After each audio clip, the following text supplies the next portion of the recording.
Perkenalkan, nama saya Alia Kawari Putri. Di sini saya akan menyampaikan sebuah motivasi. Nah, satu-satunya burung yang berani mematuk elang ialah burung gagak. Dia berani sekali duduk di atas elang dan mematuk lehernya. Tetapi elang tidak menanggapi, dia tidak melawan dan juga tidak berkelahi. Apa yang dilakukan? Elang itu membuka sayapnya dan mulai terbang lebih tinggi dan lebih tinggi lagi ke atas.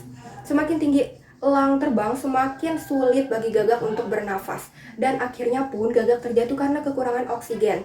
Dan sang elang pun dapat bebas kembali. Hal yang sama pun dapat terjadi dalam hidup kita.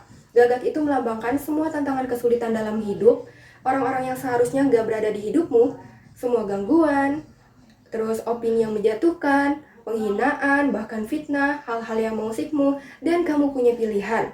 Melawan dan berkelahi dengan cara mereka, atau menggunakan waktu dan tenaga untuk terbang lebih tinggi. Dan melihat gangguan itu pergi dengan sendirinya. Jadi berhentilah membuang waktumu dengan si burung gagak. Kesulitan itu hanya akan mendatangimu ketika kamu membiarkannya mengusikmu.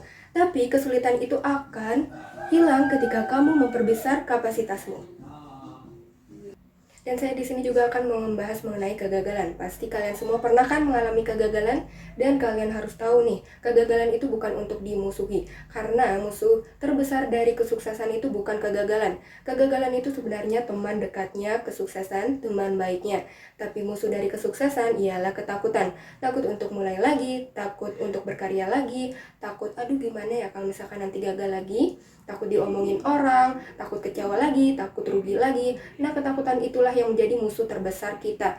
Nah, jadi setiap kali ketika kita dihadapkan dengan situasi atau tantangan yang kelihatannya itu sulit, kayak wah gagal nih, salah nih, gak sesuai rencana nih, kalian tuh harus ingat kalau misalkan kalian itu gak apa-apa, kayak oke, gak apa-apa, saya di sini belajar, yang penting saya itu gak boleh takut.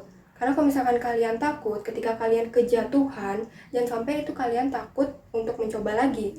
Jangan sampai kalau misalkan kegagalan itu membuat kalian jadi takut untuk mencari strategi dan jadi takut untuk mengeksplorasi. Jangan sampai sakit hatinya itu membuat kita takut untuk mencoba lagi dan percaya lagi. Itu cara menyikapi kegagalan. Sekian dari saya, terima kasih.